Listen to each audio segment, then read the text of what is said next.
PPK Das Citarum. Ini juga beliau akan menyusul. Saat ini beliau masih rapat dengan Pak Pangdam. Kemudian yang kami hormati Direktur, terima kasih sudah hadir. Yang kami hormati Bapak PJ Wali Kota dan Pak PJ Bupati di Bandung Raya atau yang mewakili. Yang kami hormati Kepala Dinas PU di Bandung Raya, yang kami hormati Kepala Dinas Lingkungan Hidup di Bandung Raya, yang kami hormati Kepala Dinas Perumahan dan Kawasan Perumahan di Bandung Raya, yang kami hormati Kepala Satuan Polisi Pamung Praja Provinsi Jawa Barat, yang kami hormati Kepala Satuan Polisi Pamung Praja di Bandung Raya, yang kami hormati lingkungan BBWS Citarum, yang kami hormati melihat informasi bahwa terjadi banjir ada 1,8 juta meter kubik. Degradasi das, adanya erosi dan lain sebagainya. Wilayahnya Pak Diki. Jadi intensitas curah hujan kemarin itu terjadi tidak akan seperti kemarin sampai tergenang 2 meter. Ini kenapa? Karena ada sampah yang itu yang memang harusnya sudah dibersihkan. Nah ini masalah kita semua untuk peningkatan kualitas Citarum melalui media apapun yang hadir di sini, bahwa kita tidak diam. Bapak Ibu yang saya hormati dan saya banggakan, salah satu upaya Bandung, Kota Bandung, bukti ini tidak ada apa-apanya. Mungkin hanya mencapai mengatasi 10. Ini menjadi trigger kepada buat teman-teman di Kementerian Lembaga ini yang bisa dikelola baru 4.000 ton lebih adalah upaya. Bapak Ibu, mungkin itu yang disampaikan oleh Pak Sekda. Sekali lagi kami ucapkan terima kasih atas, dan kami juga mohon maaf apabila dalam kegiatan ini ada hal yang kurang. Demikian yang dapat kami sampaikan. Sekali lagi sebelum kurangnya kami mohon maaf. Terima kasih. Wabillahi taufiq wal hidayah. Wassalamualaikum warahmatullahi wabarakatuh. Sungai Citarum kami haturkan terima kasih. Hadirin yang kami hormati, dan akan indah menari di langit biru. Bandung Raya darurat sampah. Semoga FGD ini membawa solusi baru. Nah, mudah-mudahan harapan dari tepuk tangan atuh. Tentang hasil diskusi dengan atasan militer dari Jerman. Kenapa Jerman itu kuat? Kenapa Jerman itu kuat? Beliau jawab dari hasil diskusi dengan atasan militer Jerman itu, Jerman kuat karena minum air yang bersih dan sehat. Nah, itu salah satu poin yang kenapa kita harus berkomitmen menjadikan Citarum itu harus bersih dan sehat. Bagian dari ikhtiar bela negara. Hadirin yang saya hormati, masalah sampah itu bukan masalah yang biasa, masalah yang extraordinary, masalah yang terstruktur, sistematis, dan masif. Jadi tidak mungkin hanya pemerintah saja yang bisa menangani. Tidak mungkin hanya pemerintah saja yang mampu bisa menangani. Unsur bisnis, unsur media yang alhamdulillah perwakilannya ada di sini. Nah, masuk ke tujuan dari diskusi fokus grup discussion ini. Jadi kita tentu kalau belanja masalah, belanja solusi. Apalagi waktunya terbatas hanya 2 jam, mudah-mudahan harus menghasilkan langkah-langkah yang strategis. Tujuan yang dimintakan kepada saya sebagai tugas moderator dari PBWS yang pertama adalah melalui FGD ini kita harus membangun kesepahaman, membangun komitmen dan integritas. Silakan. Harus dikenalkan lagi ya, kita beliau sudah terkenal.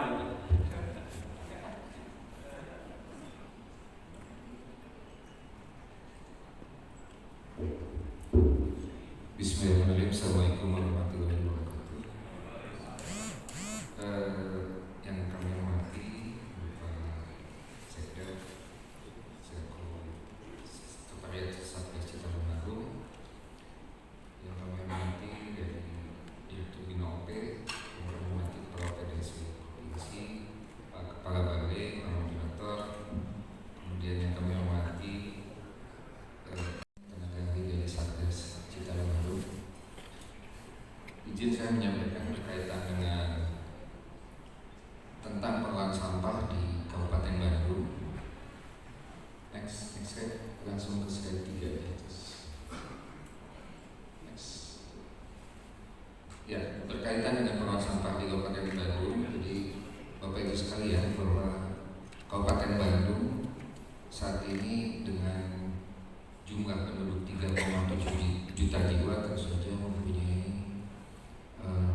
sampah yang cukup besar dibandingkan dengan wilayah administratif lain seperti Kabupaten Bandung Barat maupun Kota Cimahi. Tentu saja dengan jumlah demikian besar ini menjadi permasalahan tersendiri, apalagi saat adanya pembatasan pembuangan sampah di TPS Sarimukti. Kalau kita lihat dari sisi orang membuang itu di mana saja, namun karena posisi hujan akan terbawa ujungnya di sungai juga. Itu menjadi permasalahan. Selanjutnya berdasarkan cakupan dan timbulan sampah berikutnya. Menyampaikan beberapa hal. Yang pertama, bahwa kenapa kemudian ini menjadi concern kita semua terkait dengan pengelolaan sampah ini. Kalau sekarang kita sudah mulai heboh lagi dengan darurat sampah, sebetulnya ini sudah darurat sampah yang kesekian kali yang saya tahu. Dan yang terakhir sebelum belakangan ini yaitu tahun 2023. Jadi adanya kebakaran di Sarimukti itu luar biasa dampaknya, karena kemudian sampah di rumah saya juga tidak bisa diangkat, tetangga saya juga sama, akhirnya sampah babalatan di mana-mana gitu. Ini darurat sampah betul-betul, sehingga waktu itu dilakukan berbagai upaya untuk mengatasi ini, pengendalian sampah ini.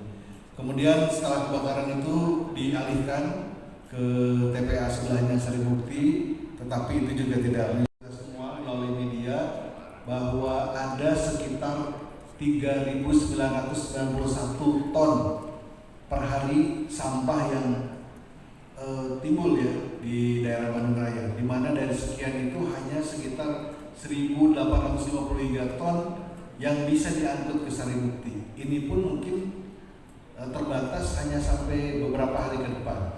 Selanjutnya akan dikurangi lagi. Dan ini artinya ada 2.000 lebih ton per hari sampah yang tidak bisa diangkut. Makanya kemarin saya kira ini hal penting yang harus kita gaungkan, kita viralkan. Gak usah melihat siapa yang salah, siapa yang bertanggung jawab. Tentu sebagai manusia beriman, kebersihan adalah tanggung jawab kita semua.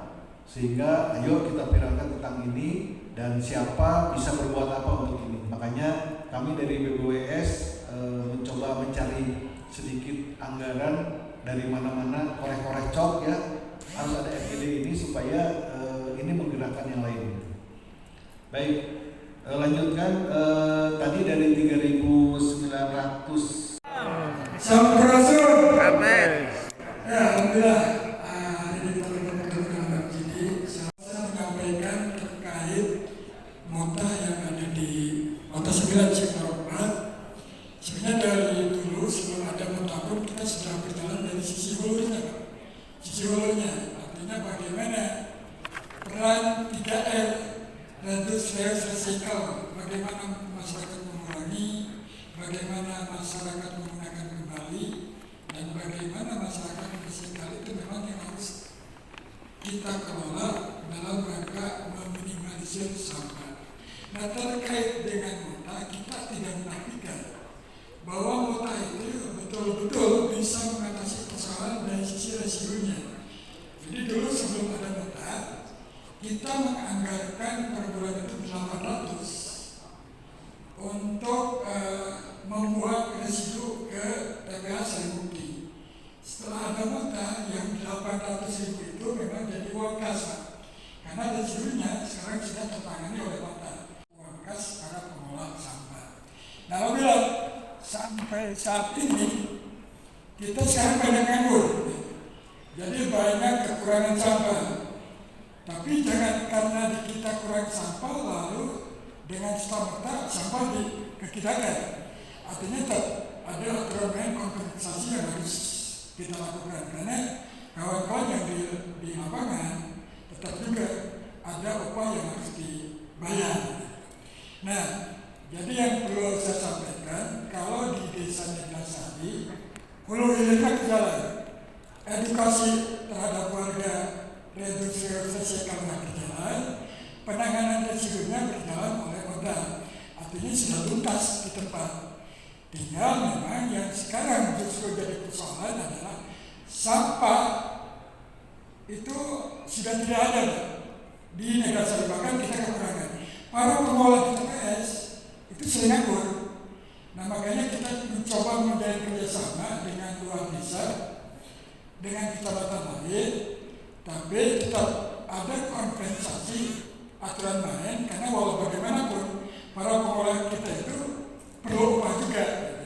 Jadi kita tidak serta-merta sampah dikerjakan tanpa memang ada kompensasi. Itu mungkin Pak Eki yang dari saya perlu sampaikan. Assalamualaikum warahmatullahi wabarakatuh. Dalam program ini hasil saya diajak BWS 23 sektor Monef secara singkat. Ini tadinya buku ini mau dibagi ya, ternyata belum selesai, baru satu mungkin nanti, tapi insya Allah nanti akan kita bagikan. Tapi intinya bahwa tata kelola sampah terpadu tuntas di tempat itu tidak hanya membakar. Jadi strategi utamanya adalah optimalisasi 3R dulu, baru yang tidak termanfaatkan itu dibakar. Jadi itu yang ini ada di sisi akademisi. Karena mendapatkan riset kalau membakar itu bahaya dan sebagainya. Dan alhamdulillah ini kajian ini sudah ada dalam buku ini dari A sampai Z-nya, maksud yang tadi diharapkan.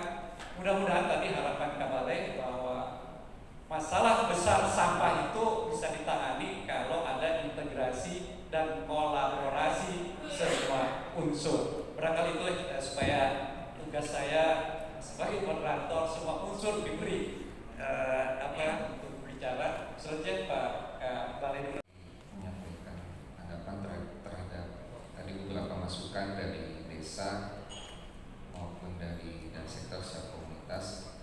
Kalau dari masukan-masukan tersebut intinya bahwa memang terkait dengan pengelolaan TPS 3R atau terkait dengan pengelolaan motah ini kan memang tadi disampaikan dari Sampah Metan juga perlu adanya istinya pembagian peran, termasuk juga kaitan anggaran yang Pak Kades. Jadi intinya bahwa terkait pengelolaan TPS 3R memang perlu ada penyelarasan pengelolaan.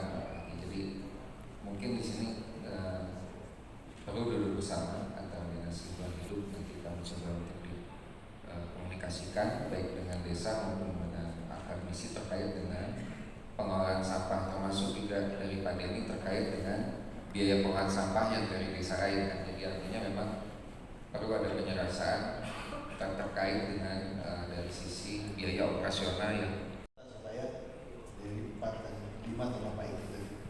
Tapi intinya sudah banyak yang diperbuat oleh Bapak Ibu. Yang pertama barangkali kami ingin menyampaikan terima kasih kepada para kepala desa, kemudian komunitas dan sektor yang sudah berupaya keras untuk mengatasi sampah di darat. Mungkin sampah itu ada juga beberapa di antaranya dari sungai diangkat ke darat. Terima kasih banyak untuk upaya yang telah dilakukan. Kemudian kami juga dari beberapa hal yang disampaikan, kami menilai motah ini ternyata sangat bermanfaat ya.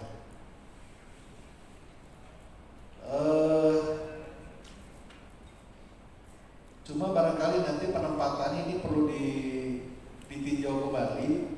Jangan sampai tadi seperti Kang Deli disampaikan kekurangan sampah sekarang gitu.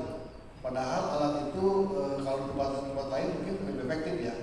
Jadi mungkin lebih bagus kalau motah ini cari tempat bersebelahan dengan TPS 3R. Jadi setelah dipilah, sisanya baru dibakar. Mungkin itu kemarin yang belum bersebelahan dengan TPS 3R. Atau mungkin ya kalau enggak